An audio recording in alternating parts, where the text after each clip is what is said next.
to Narrative and Beyond with Michael Adekombi. I still have my...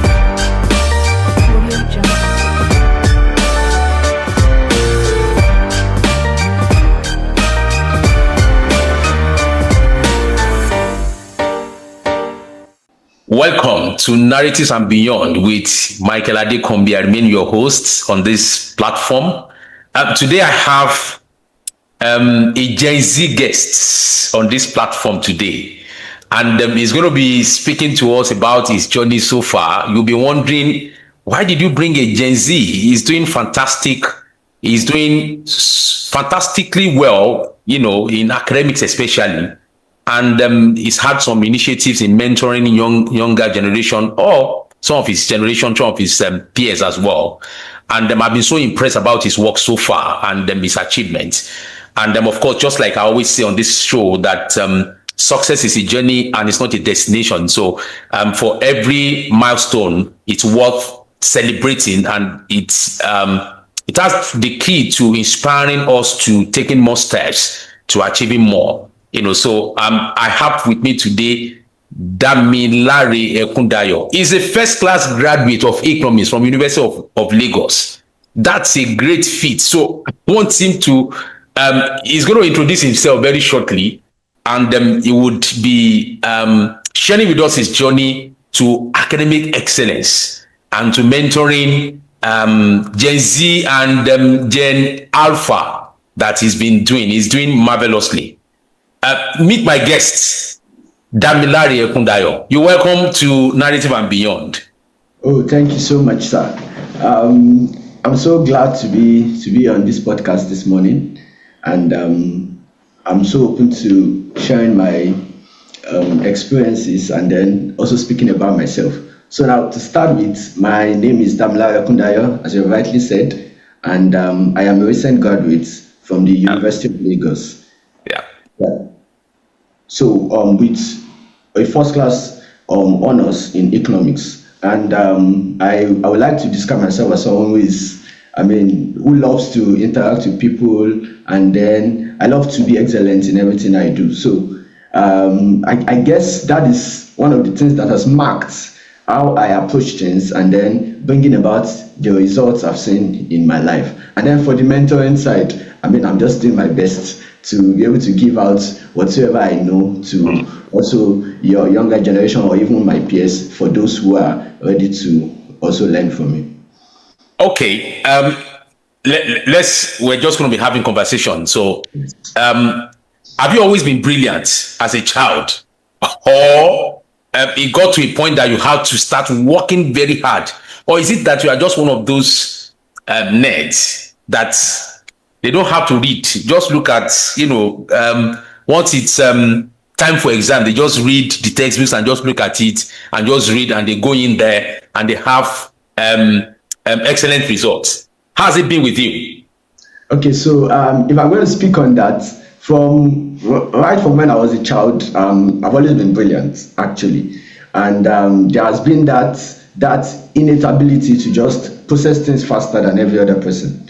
And so, although, like when I was if I remember really well, when I was in nursery 1, I was like probably 6th in my class. But from nursery 2 onwards, that's always been top in the class and etc. And then I'm not going to talk down on the if it's a gift or if it's a leverage I have, in that I find it easier to process and then to read faster than others. So there is just that innate ability, but in as much as there is also the part of hard work where you have to work and then read, especially when exams are coming and then when tests are coming. But I think overall, I've always had that capacity to read and understand things faster. For me, just barely being in class, right, helps me 70% of the time. So I already understand 70% of whatever they're teaching me just by making it to class. So I don't joke with my classes. I make it to class, I understand 70%. So the 30% I have to do is just to read and then revise and put it on my head for whatever exams I'm about to write. Okay, so what has been the impact of your parents on the person you are becoming? Because you are still on a journey.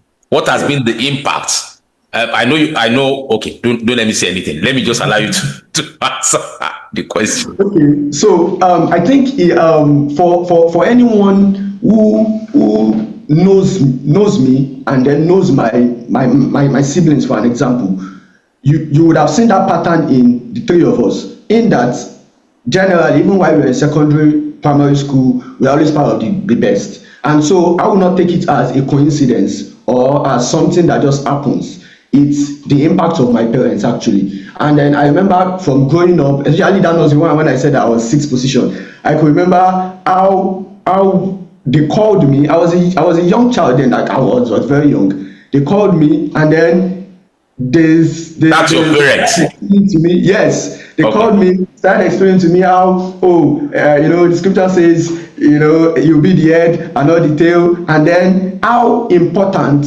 schooling is and how important education is, actually. And so over time, I've also seen track records of excellence in them. So some way and somehow it just fits into how we also live our lives, and it has helped to just pattern that excellence in the approach at which I go with my studies, in the way I approach my studies. And so I'm not going to take it away from them. My parents, they've been a huge impact even in my journey towards excellence in my academics and even every other things generally. Okay, awesome. All right. So now going back to when you were much younger as a child, were there, okay, let's say primary school now, were there teachers that you can remember, who played a role in helping you becoming the best? Yes. Okay, so I think this question is specific to my formative years. That's my childhood, as you said. Yes. Primary and secondary school. Yeah. So there are a couple of teachers that can never leave my head. Like, they can't leave my head as to the impact they made. A good example is my teacher in nursery 2.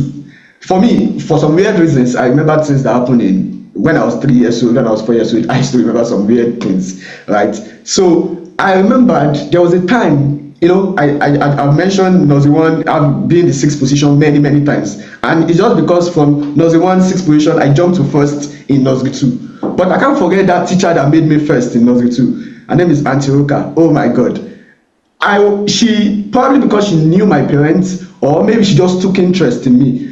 She was so bent on my matter, on making sure that I gain everything that she teaches in class. And I'll be like, why is this woman so on my matter? I remember there was a time in that nursery 2, she was teaching us time. And if you interact with children very much, you understand that time or clock, reading the clock, is one of the hardest things for them to get, especially when it comes to analog clock. So I could not get it. She explained, I could not get it. And then she was like, if you come back after this break and you don't get this thing, the both of us will be inside the same trouser. I was like, oh my God.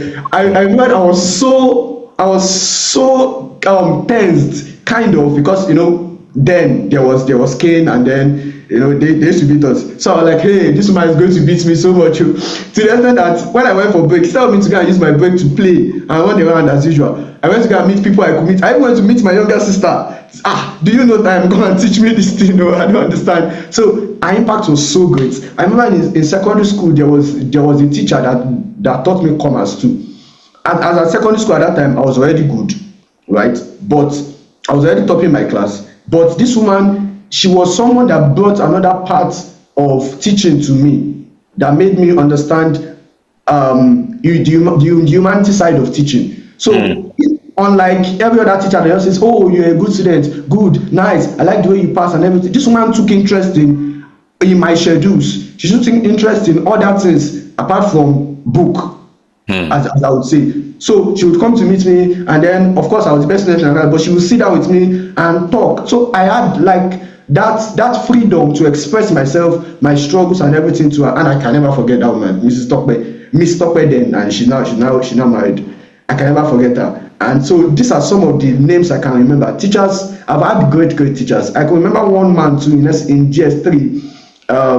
He was my mathematics teacher. He was one that even told me that with this your brilliance, if you get into university and you don't finish with a first class, it's your fault.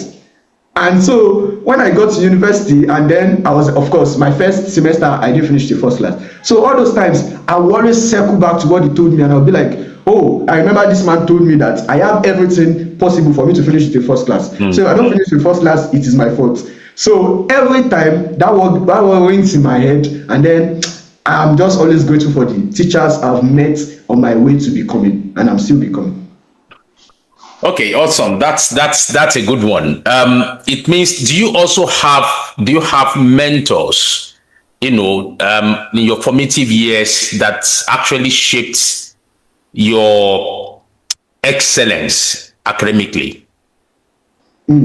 So for me, mentoring is something I always I'm still learning about, and then I'm still learning how to keep someone as a mentor directly. But I love to pick role models and then learn from them. So I can remember getting into secondary school. Even then, throughout my junior secondary school days, I wasn't the one topping the class. I started topping like SS, senior secondary school. But throughout my junior secondary, even though I was still grappling with fifth position, third position, and all in class, I remember that I was always thinking of a particular lady. Her name was, her name is Adeloye Christiana. When I entered school, she got an award from my same school, Christ National College. She got an award for the best in WAEC in Nigeria and third best in West Africa.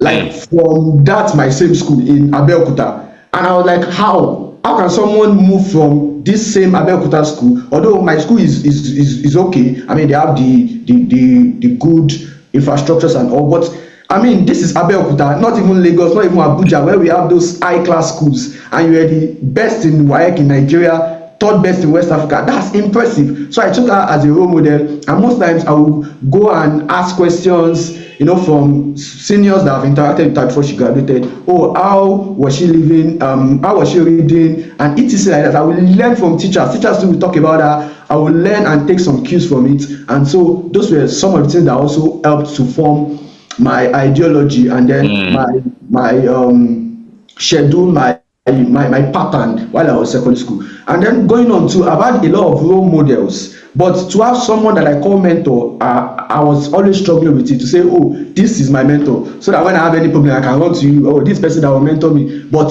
I think my parents have always filled that gap, especially my dad. He has always filled that gap. So he has always been a role model, a mentor to me. And I have any questions, I'm always open to running back to him to say, Dad, this is where I have problems. And he will sit me down and then have time to talk at length, not just all this don't worry, you do it and go away. He will sit down and talk me through everything I'm going through, and then at the end of the day, I'll just see that I figure it out. Okay, thank you. Let me quickly take you back to you had straight A's in WAEC, and WAEC is in UK, that's equivalent of GCSE in UK, and is WAEC, that's West Africa examination council exams, right? Okay, that's the exam that you take when you are about to leave secondary school, and it's part of your preparation for going to the uni. All right, some people finish it and they take Cambridge A levels, do sixth form as it's called in the UK, for instance, and then before they now go to the university. Now I'm trying to see how we can help those who are students, who are teenagers at present, and trying to take some of these exams. What would you say were your preparation while you were about to write your WAEC then? What helped you that can help the current generation of students in secondary school, in achieving academic excellence, especially in WAEC, in ensuring that they had all their A's, or pass all their papers in one sitting? All right. For my WAEC, if I remember vividly, one of the things that helped me so well in reading for my WAEC and preparing was the rigid schedule that was available. So for me, I was a day student up till I got to SS2. But according to the tradition of my school, when you get to SS3, you all must be in hostel. So I moved to hostel in SS3. Oh my God, that was one of the best things that happened to me because they had preps, they had, there was just that schedule in there. So you don't just leave your reading to when I like or when I feel motivated. So there's always that rigid schedule. Most times, if I remember vividly, we finish prep by around 11 in the night. We will go in the morning, we will go to school as a normal student. When we come back, we'll have like a reading time, maybe like 1 hour. Then we'll go for our siesta, come for lunch, and resume back to reading again. So there's no way I was not able to cover up all my curriculum. I covered every single thing. Why? Because I had a rigid schedule. Now, for some people, you might not have your own school might not require you to go to hostels or might not require you to be in a confinement, as it were. But I think putting a rigid schedule by yourself and building systems and structures around your reading will really help you a lot.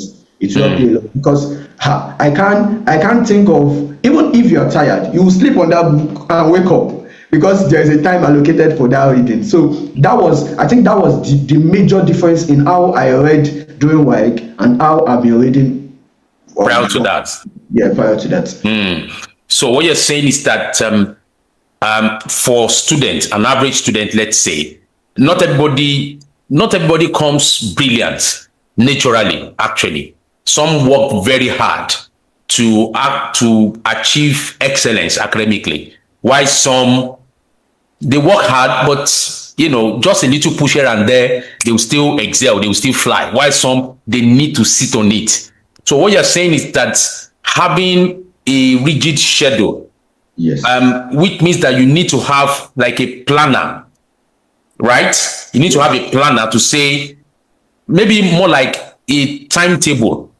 Exactly. That will help you to say between so time and so time, this is what I'll be doing. Between so time and so time, this is what I'll be doing. You allocated, that's what you were saying, you allocated time for reading. Yes. Yes? Yes. And did you have time for play? Or because when you said, rigid schedule, does that mean that you never played at all? You never watch cartoons and what, kids do?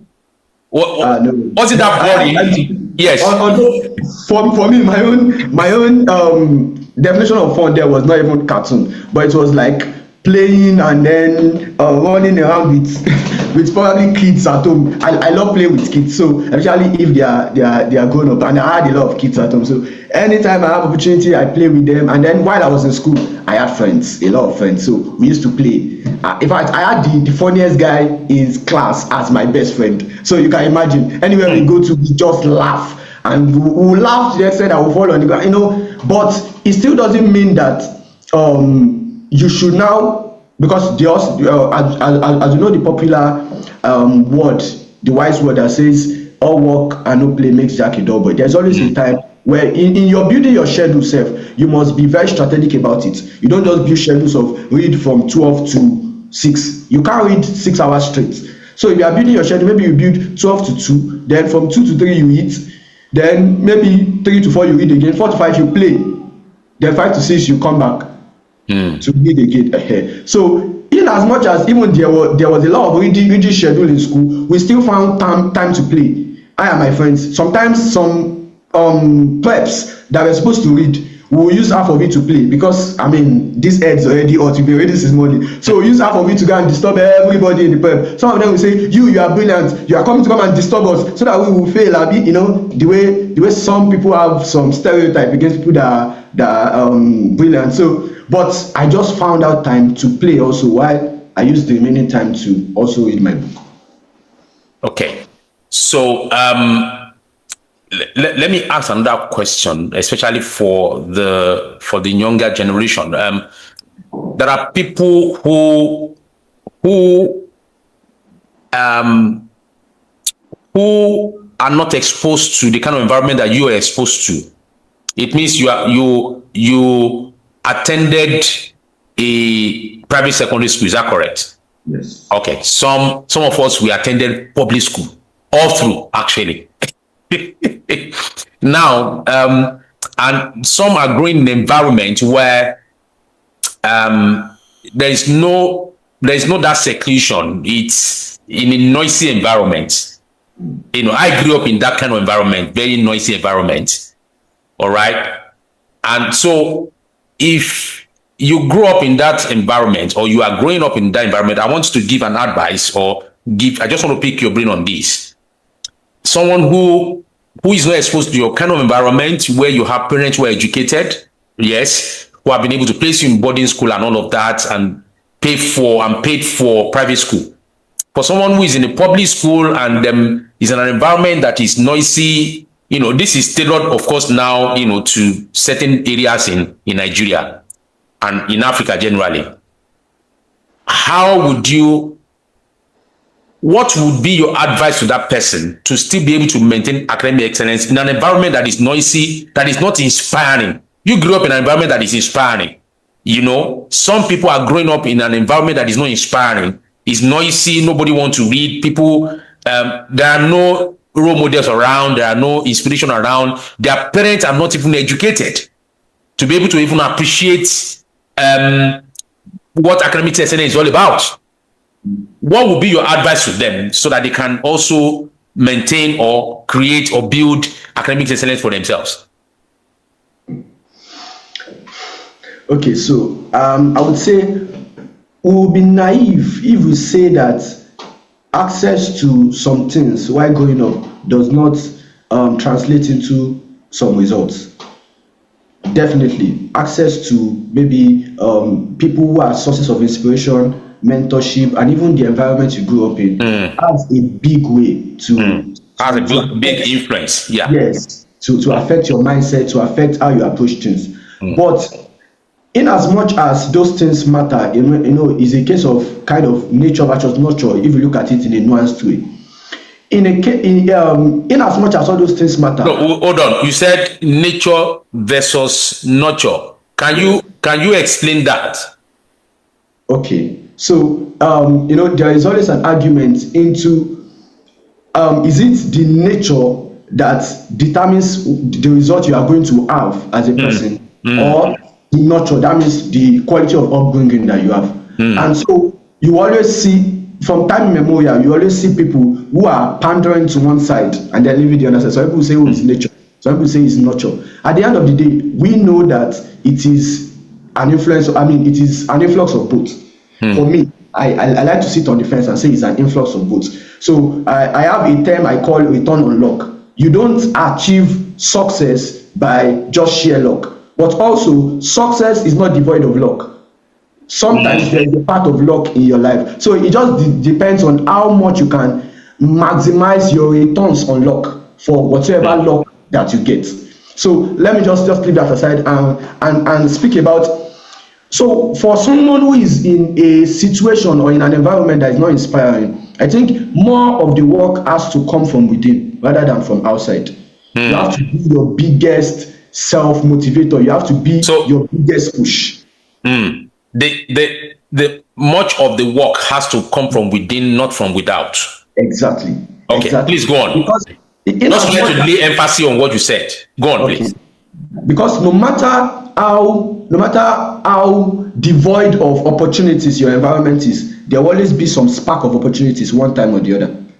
So it now depends on how much you have built yourself or how motivated you are to be able to tap into those opportunities that come your way. So as I would say, unlike every other person that probably grew up in a great society, they have opportunities knocking their door every single day. You have to first understand that, I don't have this luxury of opportunities like every other person has. So the little I have to hold it by the truth and maximize every opportunity that I get. So for me, I think unlike seeing me as someone who came from a privileged background, I think I'm an influx of both. So for me, I was able to attend the school I attended because my parents are they are ministry people, and so there was not so much resources growing up. I'm not going to lie. So most of the resources we had, my dad and my mom, they are very, very determined people. Whatever they say they want to do, they are going to do it no matter the cost. So I remember getting into this school. My secondary school was one of the biggest secondary schools in Abeokuta. And then we saw the fee. We are like, oh my God, can we continue projecting into the future? my mom is, even though she didn't read, she didn't do much of the reading of finance in school. She didn't really even go to school early. She started doing a lot of courses later in life. But you always see this budgeting brain in her head. So she knows how to look into the future and say, can we continue with this? It was already obvious that we can't do this past maybe GS2 or GS3 before our resources fail us. But they were hell-bent on saying, no, these people will go to this school and graduate from this school. So I know the taste of people coming from, they say LAPO versus NEPO. That's our Gen Z talk. I understand LAPO and I understand NEPO, maybe because I related with what is LAPO? What is NEPO? Okay. I know it's an acronym for, okay, don't let me say it. Yeah. The privileged versus the underprivileged. Okay. LAPO is a microfinance bank that we know that borrows people money. So most times, people that run to LAPO are always people that don't have probably money or they don't have privileges. Why the NEPO? nepotism. People that are of the top of the top 1%. The privileged. The privileged. So I have a big understanding of both lives. And for the NEPO, it's because I went to school with some of those NEPO babies. And then for me, I grew up as a LAPO baby. I can remember even going to school.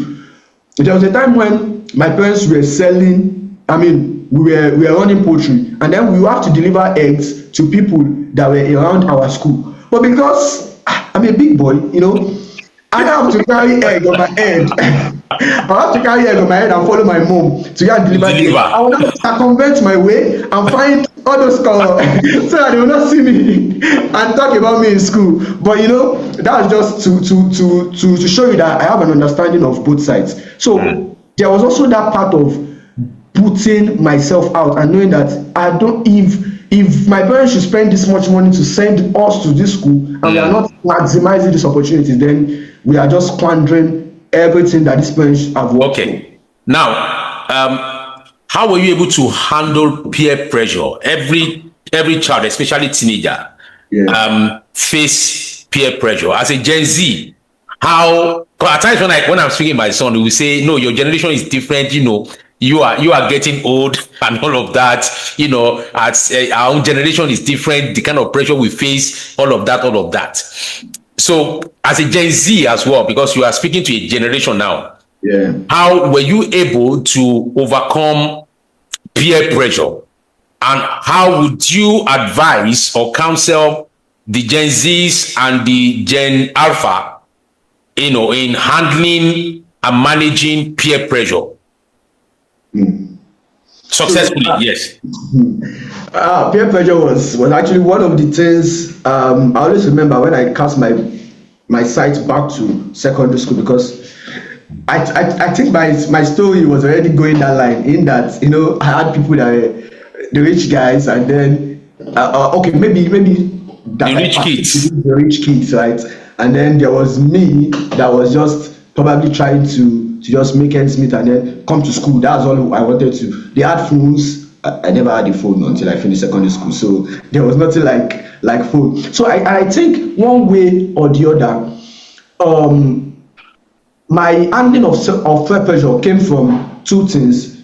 First of all, I'm someone who really doesn't care about whatever is not mine. It's not mine, so I don't care about it. So it still boils down to your own self drive, So for me, so it means you had self-contentment. Yes. What led to your self-contentment? Do you know what led to your self-contentment? It's my parents who, from when we are young, whatever is not yours, whatever God has not given to you is not yours. Don't look at any other person's thing and then start feeling bad.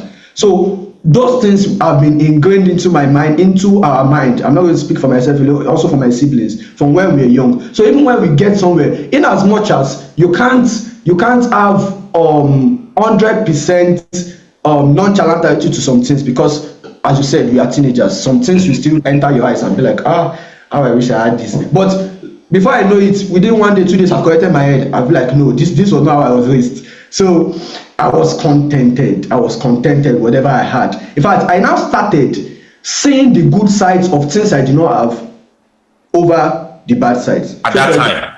Yes. For example, a phone. I didn't have a phone, and all my friends, after they meet in school, they will go home, and then they will chat, they will do all sort of things. I could not do that. Now I started seeing the good side of not having a phone. So I started, so I was one that was preaching it's good not to have a phone until you get to SS3 to people, because I started seeing the good side of not having a phone, even though I didn't have a phone because my parents could not afford it. But and I started seeing it as a good thing, because so having a phone can be a distraction to a teenager. Oh, it can. So I believe this is my belief, that no matter when you start using a phone, you still get addicted to your phone. I believe that. Or you can still get addicted. You can still get addicted to your phone. In fact, 80% of the other percent will still eventually get addicted to that phone. But I believe that it is nice for you to already form your opinions and have an independent view of matters or of issues already before you now start getting addicted to the phone. So for example, someone who is in probably GS1, GS2, even till SS3, I think, doesn't have the mental capacity to choose their side on some issues already. When they now start using phone at that particular level, instead of them to have an objective view of things, they will be having a view of things based on what social media is portraying to them.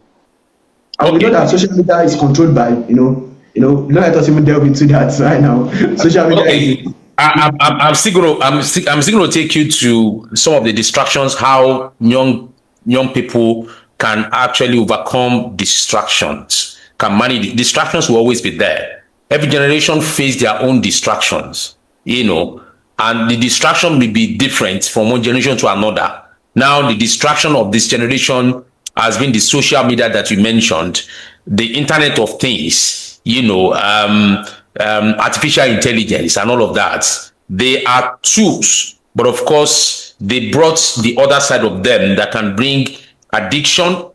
As people can be addicted to drugs, they can be addicted to some of these tools and can make them to begin to fail really and not really succeed or have an incorrect perspective to life. It's part of what I'm going to pick your brain on as we end this this first part of this episode.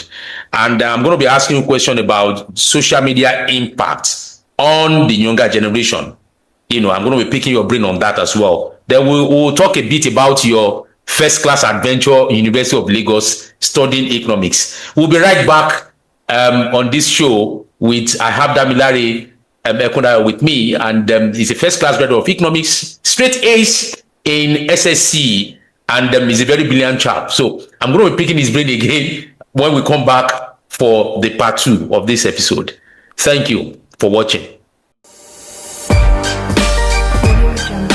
From different parts of the world, trying to achieve and be. Welcome back to Narrative and Beyond with Michael Adekombi. I say